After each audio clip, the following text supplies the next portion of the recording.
Was it fun applying that much glue?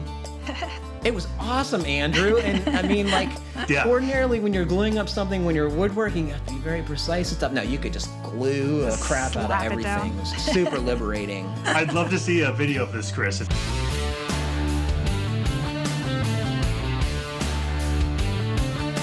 Welcome to the Fine Homebuilding Podcast, our weekly discussion of building, remodeling, and design topics aimed at anybody who cares deeply about the craft and science of working on houses. This is Senior Editor Patrick McComb. Today I'm joined by Fine Homebuilding Editorial Director Andrew Zellner. Morning, Patrick.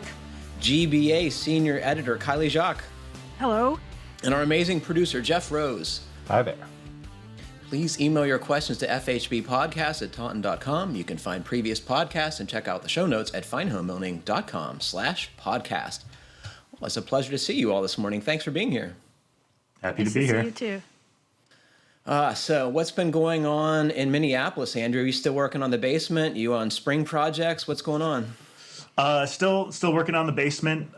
We actually got a little bit more snow this morning, so sometimes it snows in April. Wow. Brent said it best. Like when you say snow, is it a lot of snow? No, it's just like a dusting, and it melts, by the middle of the day. And sometimes it, rains and ices over, and then commutes are bad and stuff. But yeah, so no outside projects yet. Still working on the basement. Again, having a blast framing. It's like the most fun thing to do because it goes so fast, and at the end you've got a wall. And I've made it almost around the entire perimeter. Just now I've got like the area by my washer and dryer and electrical box to finish up. But I'm planning to do a service upgrade when it's warmer outside and I can crawl around on the roof with an electrician. So yeah. There's an excellent article on GBA about that. Yeah. I'm sorry, Kiley, what'd you say? Well, John Harrod has wrote an excellent article about doing a service upgrade. Yeah. So that's awesome. It's neat that you're going to be putting that. So you're going from like 100 to 200 amps, I'm guessing? Yeah. I'm at a very full 100 amp box, and I keep thinking about hybrid water heaters, and I need more space. So and planers and joiners and plasma cutters, right? Yeah, I've got a 60 amp sub panel in my garage, and like it's fine. And I'm never using one. I'm never like keeping my table saw running and jointing and having the dust collector going. Right. It's usually just one or two of those things. So yeah. Well, that's exciting. Do you have a shop, Andrew? I have a 2-car garage that was built in the 20s and expanded into 2 cars probably in the 30s. Mm-hmm. But like it's a shop in that we've never parked a car inside of it. Right. That's a shop. That qualifies. Yeah. Good for you. Good. Kylie, I saw some cool photos on the podcast folder. Yeah. Check it out. Yeah. Your gardening tools were what struck me. Can you talk about that, please? Sent Brian Pontilillo a text that day because every time I use my Japanese hand tools, I think of him because he likes them too. They just feel really nice. They're just beautifully designed. Well, I'm still kind of repairing the mess I had. Well, so talk about the tools first. One is what I think is called a landscaper or a horticultural knife, right? Yeah, they call it a hori-hori knife. Yeah. And traditionally, I used it for weeding, but in this case, it was to sort of like fine-tune the excavation of soil. And can you describe the shape? Because it's meant to be very useful for a bunch of stuff. It is. It's really useful. Let's see. How would I describe this shape? I mean, it's boy, I would think that I could do this, but I'm not sure I can. It's an elongated. Let me try. It's like an enormous dagger. Yeah, that's a good way to put it. Yeah, that's a good visual. Except the blade is curved like a trowel, and you can like do some transplanting or planting with it, right? It's especially useful for when you buy a root-bound plant and you need to cut up all those roots. It's really good for that because it has a serrated section. What was the other tool in your photograph? That's just some sort of like hand claw is what I would call it. I'm sure there's a better name for it, but that's what. But it's for loosening soil and moving it around and stuff, right? I was using it because have you ever worked with Belgian block before? Blessedly, no. It's so heavy. It's really heavy. It was installed as a little, I wouldn't say a it's not a raised bed exactly, but the function of the block is to retain soil, so it's sort of like an edging to a bed, a foundation bed that got excavated. So anyway, a large section of this little retaining edge was taken out, and I had no idea what I was in for to replace it. And I have to admit, despite my best efforts and lots of swear words, I wound up not being able to get all 12 blocks back in the same places that they had come out of. So it's one shy, and there's bigger gaps between them than I would like, but it's... How the heck does that happen? I You don't- lost you a know- block somewhere. No, I didn't. I had a surplus block is what I'm saying. Anyway, it was like I just could not, because I don't know, he dug them up with an excavator. I don't know, if I had hand removed them, I would have paid attention to how they went, how Sure. they came out, how they matched up. But I didn't have that to go on. So I did my best, and it looks fine. Nobody would notice. I noticed, but nobody else will. I think that extra block is going to be a fantastic I'm host for trying to next decide to your what to do with chase. it. Yeah. So yeah, that was a good project. I'm in, and one other thing I did. I've been very active in my landscape and will be for the foreseeable future. But I enjoy my parking pad so much that I decided to make myself a standing pad. So I've got this where my hose bib, and hose are situated. It's very sandy. It's all sand, and as a result, I get tons of ant hills, and it's just Yep. a very unpleasant spot. And it's where my bulkhead is, and sure enough, I spend a lot of time there because I hop up and down off my deck there. And so anyway, I put down some riverstone, some river pebble is what they call it, and I put down, I think, 15 bags of that. So I was hurting at the end, but it's great. I'm super happy for it, and it's great for drainage because that's where my sump pump spillover sort of sits after after a storm. I think gravel is one of the fantastic ways to improve a landscape in a very Yes. short period of time. I'm going right? to go bonkers with it. I'm ready to line every bed. It's weed suppression, and it's cheap. Those bags were only $6 a piece. I thought that was a great deal. I would have bought in bulk, but they didn't have the right size stone. Yeah. I think you should take your little car and go to the gravel pit and load up. It's 5-gallon buckets. I bet you I could am get. rock hungry. Yeah. Jeff, have you had any projects around the house going on? Not really. Just, spread some lime on the lawn. That's about it. That counts. I'm really pretty excited. Last week I got my new cordless mower, and Yay! yeah, All right. That's exciting. it's freaking really cool. What- I'm scared what to use it because I don't manufacturer? want to What get it dirty. I know what you mean.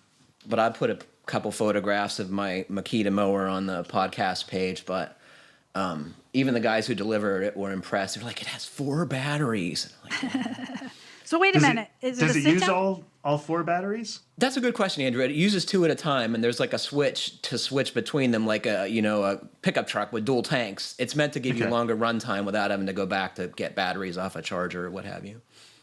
What'd you ask, Kiley? Is it a sit-down mower? No, it's a push mower. Okay, It's good. Self-propelled.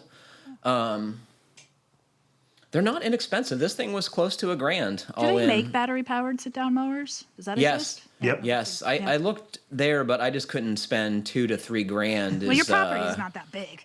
it's If you- not that If you big. got I would smack you upside the head if you bought a sit-down mower for that size property. Well, I had one, right? But Oh, we you mowed did? a lot more grass at one time, right? I had a okay. gas lawn tractor, but we used to mow about 1 acre, and now it's down to about a half an acre with the perennial beds, the garden, and the outbuilding taking up much more of the property. That's actually a little bit more. Your property's a little bigger than I realized, so I take it back. Well, I have a strapping young son to True. help manage it, so it's going to be a good opportunity for him to, have ownership of the landscape. Yeah. I love electric mowers. When we too. moved into our house, the previous owner had left his gas mower because he didn't need it anymore. And the first thing I did was rolled it to the end of the driveway and put a free sign on it. And so I'm on the Ryobi 40 volt. Yeah, me too. In my house, we always joke about what bat plat are you on? And so we're on the Ryobi 40 volt bat plat. That's so funny. I've got the mower and the string trimmer. But I have my lot's 1/10 of an acre, and it takes me 7 minutes to mow my lawn. It's I'm almost at the point maybe I just shouldn't have lawn. You just Yeah. need a weed whacker, right? Yeah. At this point. Yeah. Well, you've got that. I want to talk to you offline about that string trimmer, right? Because I've got this. I bought one too, and I'm so disappointed in it. It does not work at all. It just, I don't do a ton of trimming, Yeah. but I think it was a deal. Like I wanted the battery that came with it more than the string trimmer. right. Okay. Anyway, good stuff. The other thing I did on the weekend was installed a new wireless router, and folks who have done any home networking recently can agree, I'm sure, that it is so much easier than it used to be. I just plugged this wireless router and the thing just worked. And if you've all had any reservations about buying Amazon's branded products, this is their router. It costs like half as much as a Netgear and didn't come with some, undetermined security software that I didn't want, right? What prompted the upgrade? So for whatever reason, I had a repeater out here, with the house signal, but the repeater just quit working. It quit being able to receive the signal from inside the house, and nothing really changed. So I think it just broke. Okay. So it's kind of cool. We're looking at getting they're laying fiber internet through our neighborhood right now, and so we're signed up to do it. And part of the consultation was like, what router do you have? And we have to buy a new one to be able to actually take advantage of the speed. So, been doing some more research there. Yeah. Andrew, do they charge you to hook up to the fiber optic line, or is it part of an existing utility like switchover? So there's no charge. Like they will have to send a line into our property. It's like an underground core drill kind of thing. So like I'm excited about that. There's no cost. But yeah, there's no cost to hook up because they're in expansion mode right now, so. Cool. Yeah. Well, once again, we heard from some of our great listeners. This comes from John. Dear podcast, I've not written in a while. With much humility and all due respect, let me offer this feedback on supply chain issues. I make no bones that I'm not a professional contractor, architect, etc., but I do have some professional experience in replenishment and forecasting. Listening to the podcast today brings up many times when you've all tried to address this issue, but maybe not so successfully. You hit the details well, but not necessarily the big picture. I could say we probably That's surprising. cough oftentimes. That's a major compliment. Yeah. I would recommend your listeners a book, The Goal by Elihu M. Goldratt. I believe the author is a physicist by trade, but offered a critique on the manufacturing world using something called the theory of constraints. TOC, put simply, is finding the one thing in your entire process that is constraining your entire output. The book is in a novel form, but the elegant metaphor is that of scouts on a hike where they all have to make a destination, and the rule is everyone has to keep their place in line. If the slowest person is at the front of the line, it slows the entire line down. While this was being applied to manufacturing, it is pretty much anywhere else. In the supply chain, the product you are making is a delivery. We have spent 40 years turning supply chains to get all of this just-in-time nirvana. As an industry, an enormous amount of cooperation was required to achieve the state it was in at the end of 2019. Quite suddenly, it was every man or woman for themselves. Suddenly, rather than optimizing the entire system, like with lumber, from the forest to the mill to the distribution tiers, etc., everyone is making decisions to benefit their particular situation. While there is a lot of upward price pressure, the system has actually held up quite well. I don't have a magic answer. The podcast gave a good point of view on how they've dealt with this. In my experience, when our 30-person group was experiencing lower service levels and management would tell us to buy more, we would buy less. Because when the inventory came in, they would say, "Why the heck do we have all this stuff?" At which point we would buy more. Without making this too lengthy, what Dr. Deming would say is that sub-optimums do not optimize a system.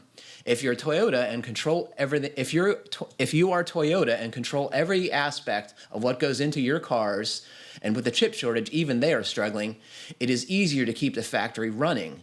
It seems from listening to your show, there is nothing controlling any of the supply chain from end to end. And what many academic papers have shown is that a small disruption at one point in the chain are amplified throughout it. Keep up the great content. We are working on requiring more efficiency in our homes in Oak Park, Illinois. Heat pumps are a hot topic. Who would have thought? Thanks and have a nice weekend, John. I'm not sure exactly what he was saying, but it seems like the sum is that if one little thing is messed up, it gets worse, right? That's my takeaway too, yeah, which makes perfect sense. I find it very interesting, like there are academic disciplines that study supply chains, and of course there are, right? Yeah. Yeah. This comes from Steve. Hey team, here's a non-air sealing, non-tape strength topic. As a little kid, I remember the record player in my dad's workshop, old country like Porter Wagner or Ernest Tubb or bluegrass later in high school. We did a couple of gut rehabs and rebuilds, and my class schedule allowed me to work with the crews 3 days a week. First digging and schlepping materials, taking down brick chimneys, salvaging lumber, etc. But later on, I was installing fire blocking in decks and finally laying hardwood floors. They always had music going, usually country or bluegrass. We lived in Cincinnati. Unless the guy who called himself Fern wasn't there, then it was classic rock. One carpenter worked on Saturdays, and he listened to the local classical station. When I lived in Chicago, there was usually music coming out of work sites, often Polish or Mexican. These days, I rarely hear music on work sites in Michigan. Is something going on? Maybe as the music landscape has fragmented, crews can't decide on a station that everyone can agree to. Maybe there are more mistakes if there is music interfering with communication. Is it less safe? Curious about your thoughts. Well, who wants to go first?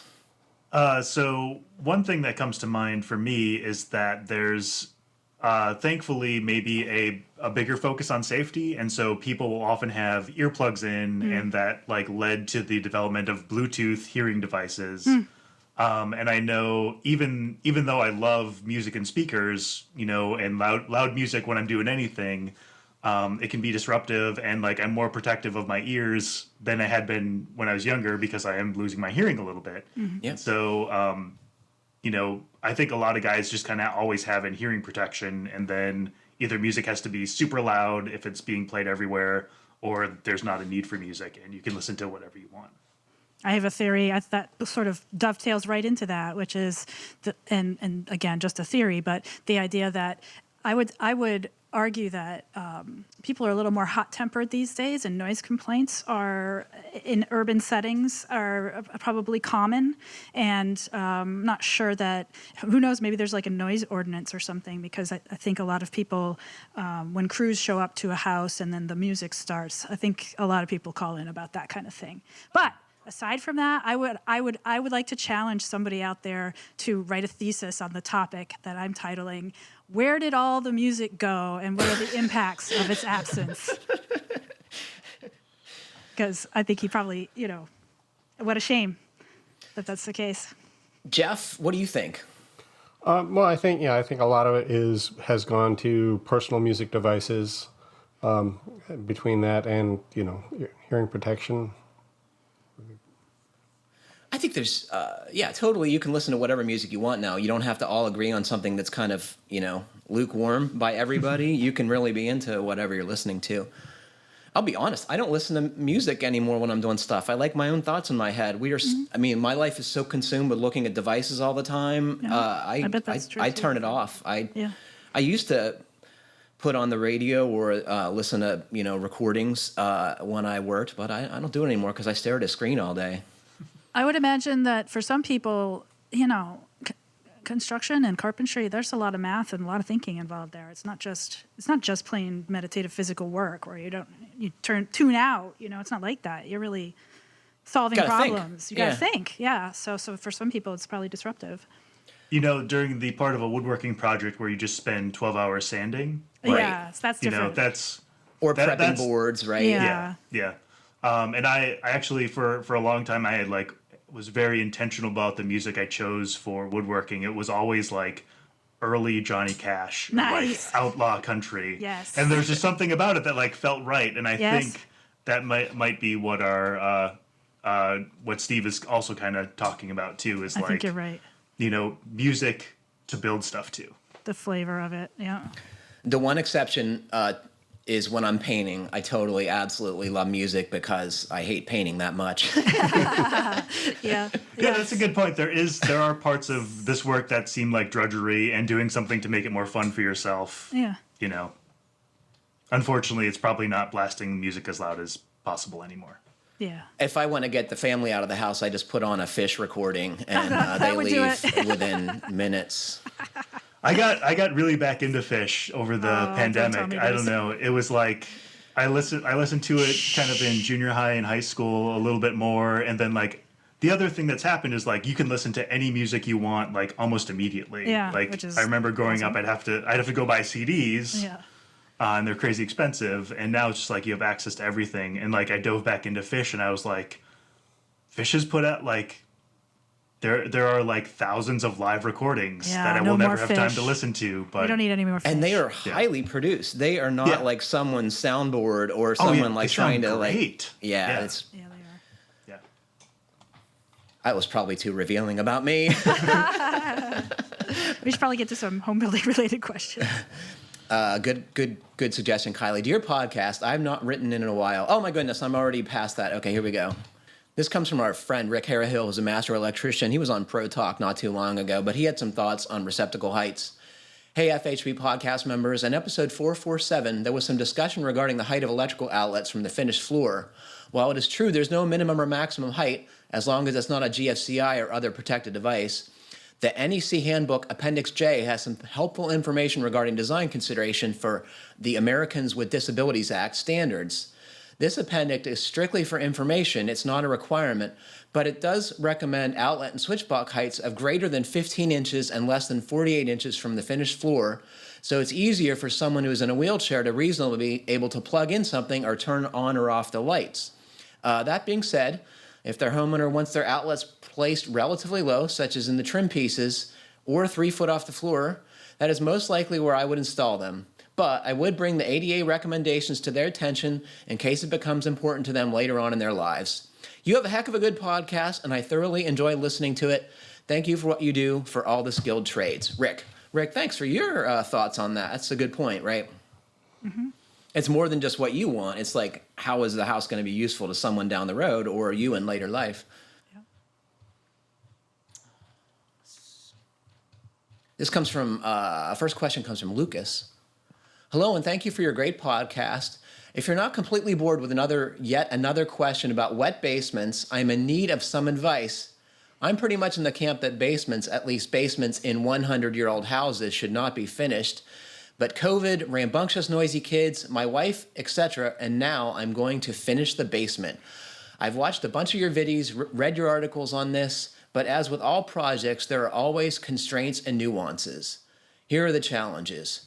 There's water, visibly leaking through the walls after a good rain. You can audibly hear a trickling sound, and the slab cracks get darker with moisture, but there's no water visible.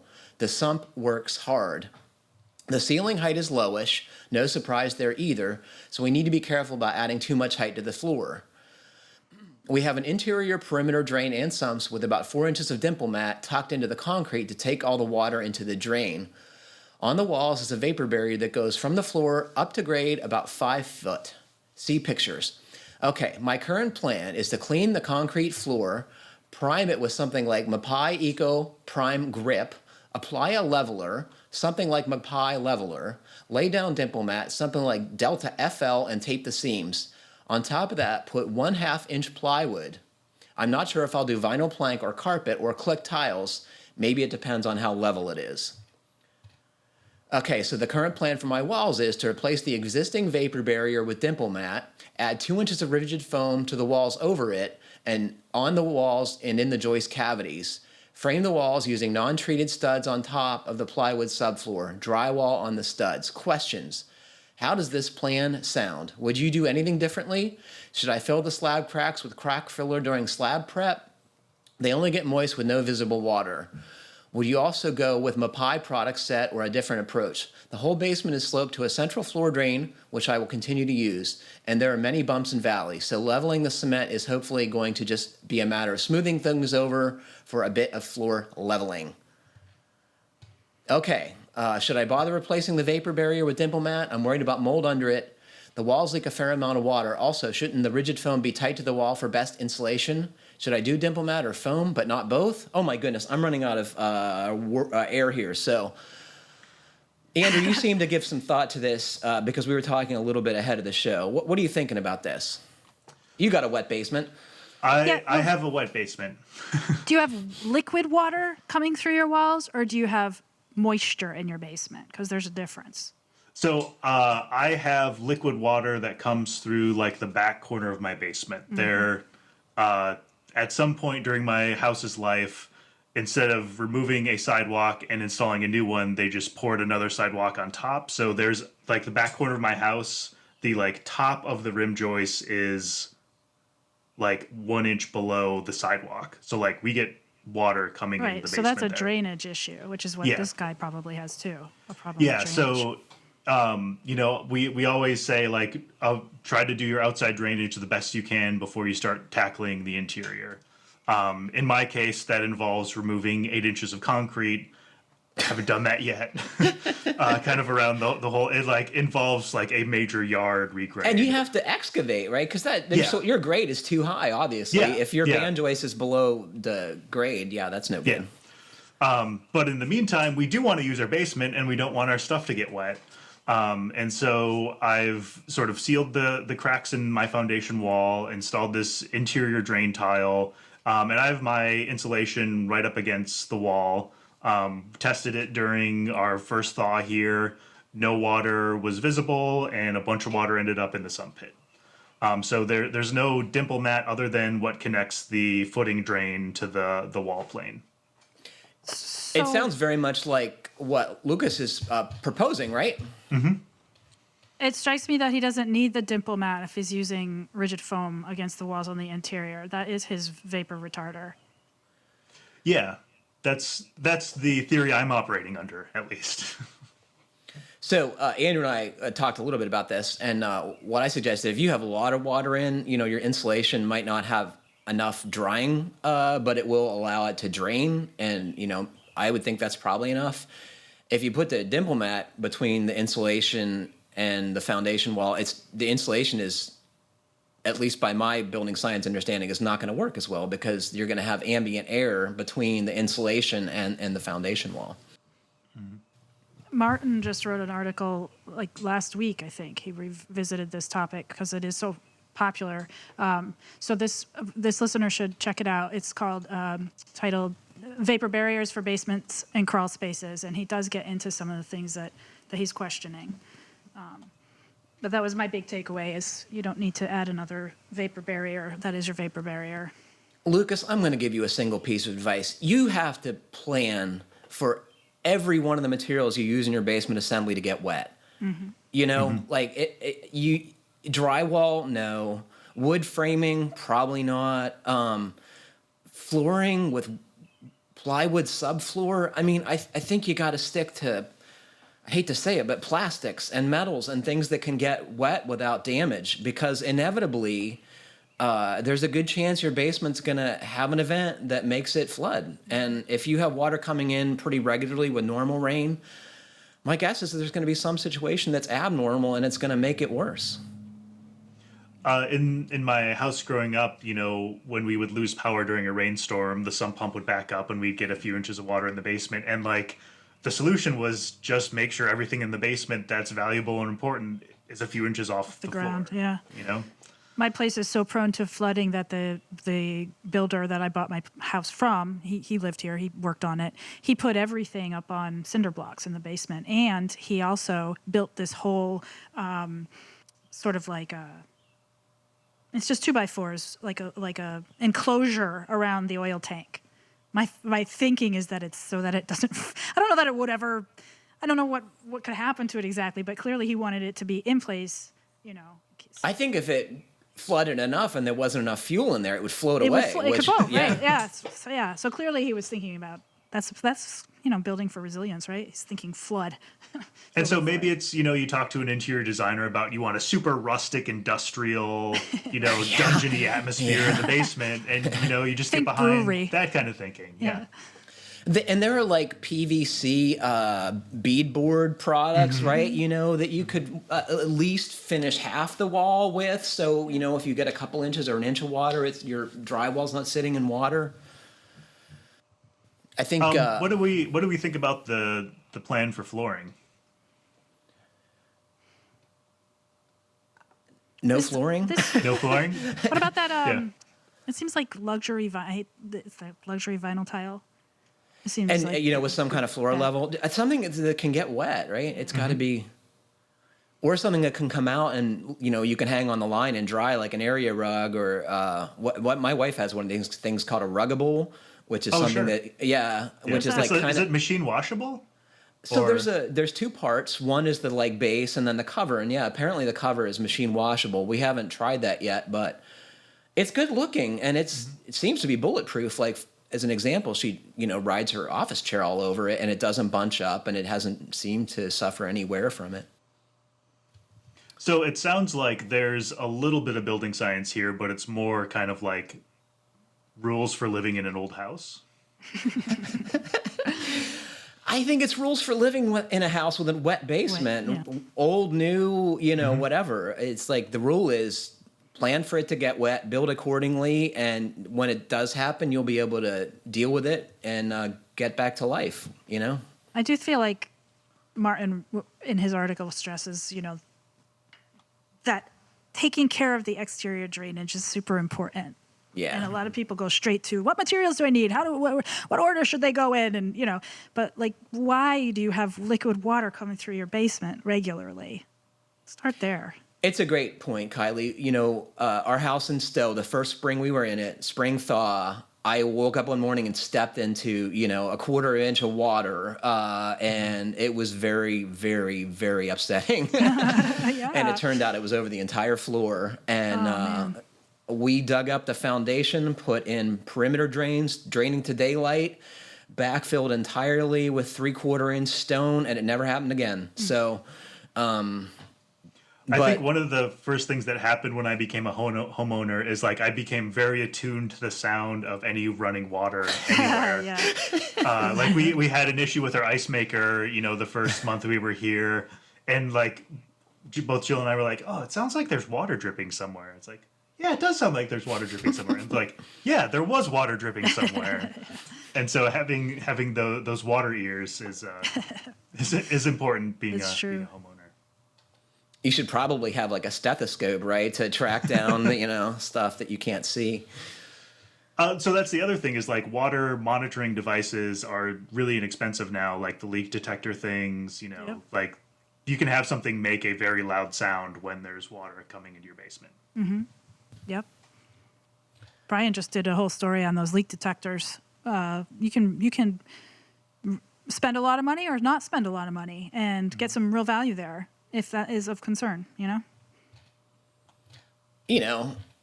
With regard to groundwater coming in your basement, they're like, so the thing goes off. What do? You can't stop it from raining. I guess No, you this could is start more like- picking. But you lift everything off the floor as well. You Yeah. could furiously start picking stuff off of the Yeah. floor, right? Yeah, I think it's more in the case of burst pipes and such. Well, I, as always, welcome any thoughts our listeners have on this subject. It's such a common question, and I think COVID has a lot to do with it because we're all at home more. We need, individual spaces more than we used to. Mm-hmm. We'll be back with more right after this. Finishing your basement is the fastest and least expensive way to add living space and value to your home.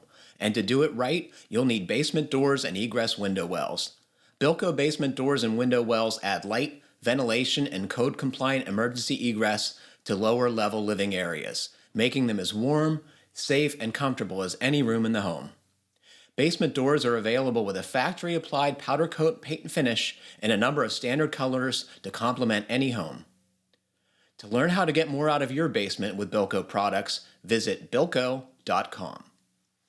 If you run a home service business like painting, contracting, lawn care, cleaning, your to-do list is endless. From hiring staff to mountains of paperwork, not to mention doing the actual work that pays the bills. Jobber is a mobile and online app that helps you organize your business and look professional. With Jobber, you can quote jobs, schedule your crew, invoice, and get paid all in one place. Try it free today at getjobber.com/Fine Homebuilding. Our next question comes from Kyle. Hello, FHB Podcast. We're in the early stages of planning our new home build in northeast Kansas. We have a 5-acre parcel. We're looking into the options of having either a geothermal heating and cooling system or the option of solar. In this area, both options are not common, as most homes are powered by natural gas or propane and electric air conditioning. We get all seasons, hot summers, cold winters. Most of my research in geothermal turns up older articles, while most things seem to be shifting to solar. My preliminary research indicated a local geothermal contractor for our 2,000 square foot main home with a full basement. The cost for a conventional HVAC system would be $12,000 to $13,000, while the cost for an equivalent geothermal system would be $32,000 before a 27% tax credit. The price is inclusive of labor, equipment, drilling the 200 to 300 foot deep wells, so it's roughly $10,000 more than the conventional system. This seems like an acceptable cost increase if geothermal is a better option. A few years ago, we got a quote to add a PV panels to our house, and the estimate was $60,000, which was way more than we thought we would ever spend in our market. Any information, articles, opinions are welcome.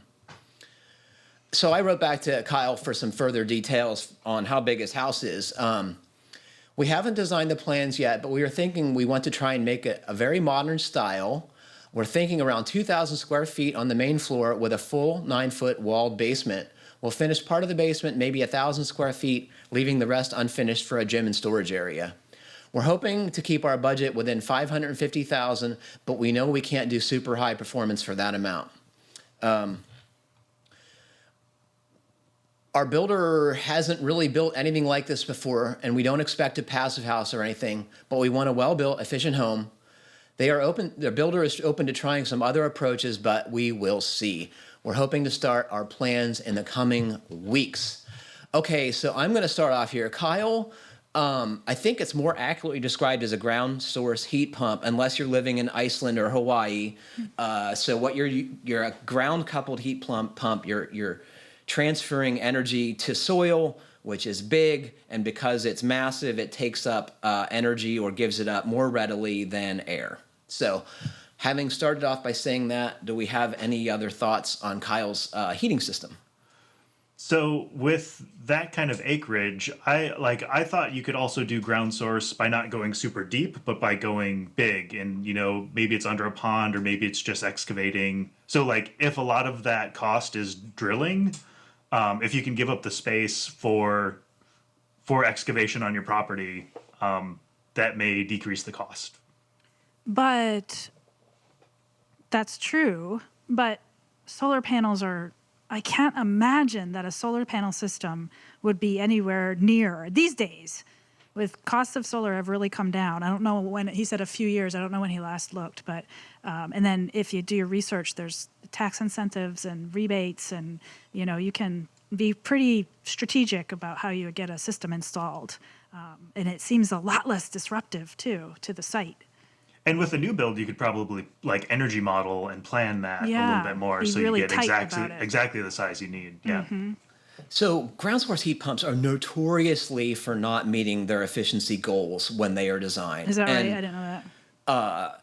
And they're probably fine for huge load projects like the community swimming pool, the university building, my son's high school. But for a house of reasonable size, it's just crazy. The amount of expense and the energy it takes to run the pumps and circulate the medium is very high for what you get. So get solar, get air source heat pumps, spend the money you would have spent on ground source and put it into the envelope, so you even need less heating capacity than you would have with a ground source heat pump. And design with solar, passive solar gain and design with solar power in mind, right? So think about the orientation of the house and how you're going to maximize what your gains are. And, I also think, if they're working with a builder who hasn't built, like this before, the onus does become on the client a little bit to, it's really that extra 10% of air sealing and paying attention to especially the details where the wall meets the foundation and where your wall meets your roof. I feel like Kiley, the Amber Westerman story in the upcoming issue is a good example of understanding how to build an efficient home without thinking without like going crazy passive. I strongly agree with you, Andrew. I think that's a Yeah. great reference for this Kyle to take a look at, because there's some really very concrete concepts there that he could potentially adopt. I'm going to do my own plug. I recently talked to Keith Bowling, who works for NYSERDA, which is New York's efficiency agency. And, he contracted his own relatively high-performance home. And he did a very critical analysis of what he could do and manage.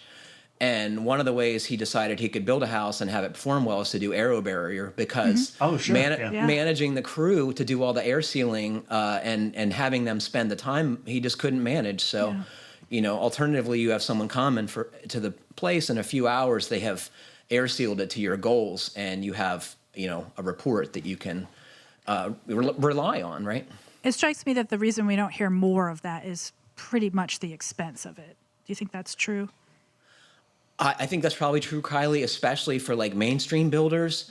And I think the folks who are high performance builders like having control of the air sealing process and managing that. So Pioneer Builders in Port Orchard, Washington, Brian and Tim Mueller, awesome framers, right? They do air barrier because they're trying to make a living, and they want high performance homes, and that's, they've decided that the value's there.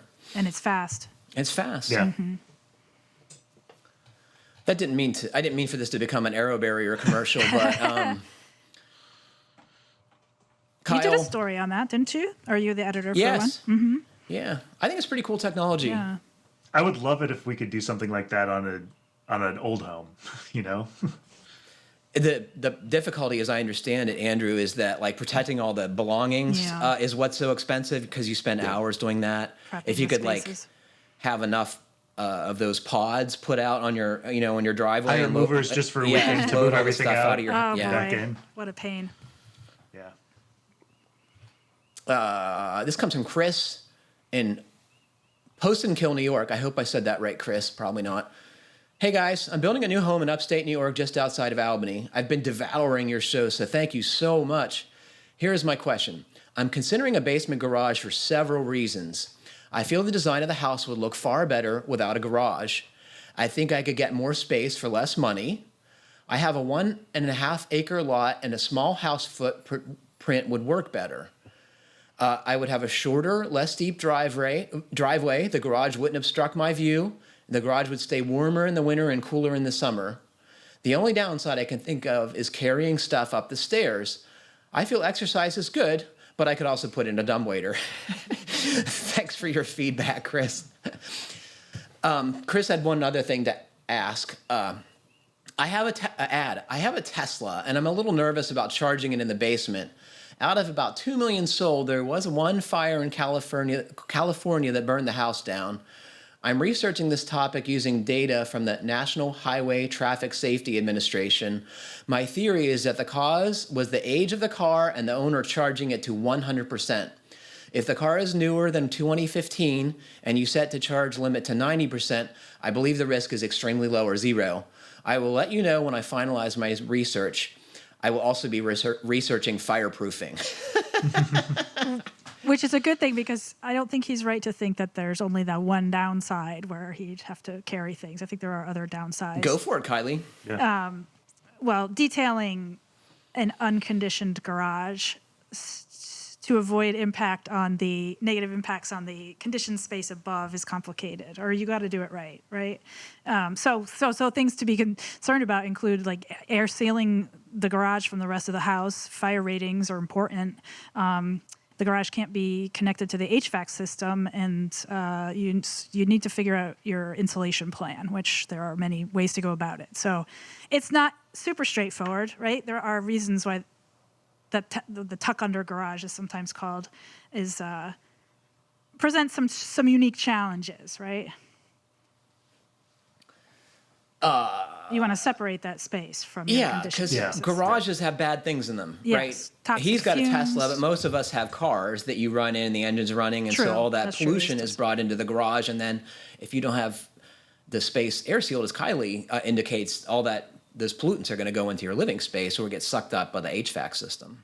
And even if he has an electric car, he's still dealing with how do you temper the thermal, what's your thermal control measure between the unconditioned garage and the spaces above?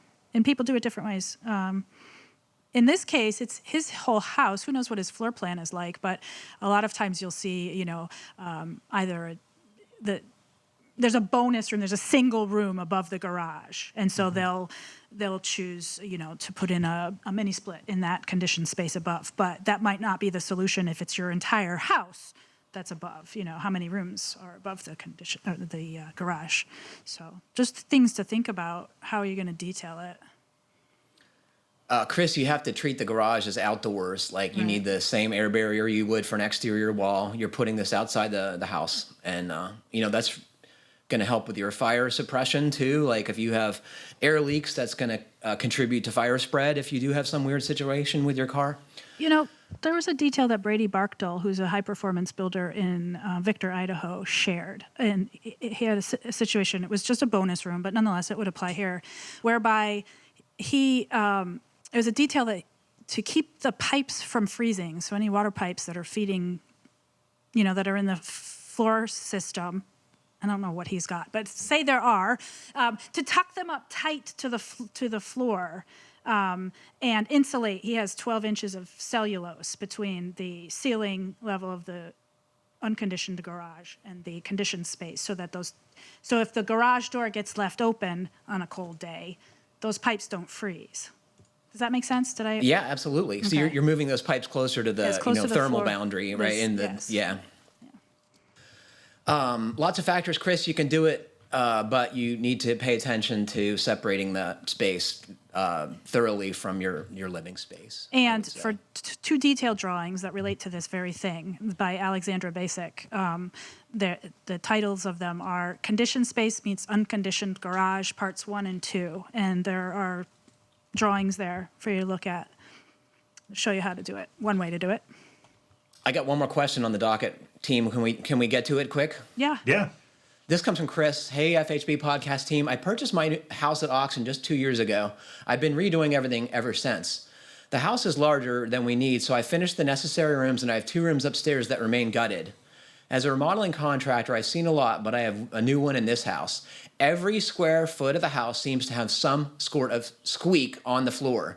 As I began remodeling, it was easy to see the culprit. They had nailed down 5/8 plywood for their subfloor, and then, after the walls were built, laid 1/4-inch plywood over it and nailed on top of that. I can only guess as to why they may have used 2 layers like this.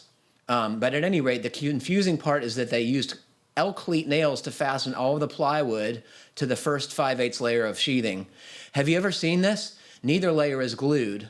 The house was built in the 60s, so glue probably wasn't widely in practice. My first solution was to tediously find each squeak, find the closest joist, and screw down. I've gotten 95% of the squeaks out with this method, but as we were living there, more squeaks developed, furthering my frustration. It's like Bill Murray comes to mind. You mean in Caddyshack? Yeah. Or bonk bonk. Like you're just going crazy trying to get these squeaks. The unfinished rooms, I've decided to pull up the 1/4-inch layer on top. I found the majority of the squeaks were from the nails fastening the 5/8 plywood subfloor. Joists were easy to find, so I screwed about every 6 inches along every single joist. Rest in peace, my hands and knees, and the big box of screws I went through. Anyway, here's the question. How would you go about fastening the new 1/4-inch layer down? Should I glue and staple? Try to find smaller screws to just fasten it to the now overly fastened underlayer? Try to fasten directly to the joints with longer screws? My nervousness is that only being 1/4-inch thick, it's easy to overfasten and create the potential for more squeaks. Oh, what a Thanks for nightmare. reading my long email. I love listening to the podcast as I'm working around the house. Keep up the good work. Chris, Fort Wayne, Indiana.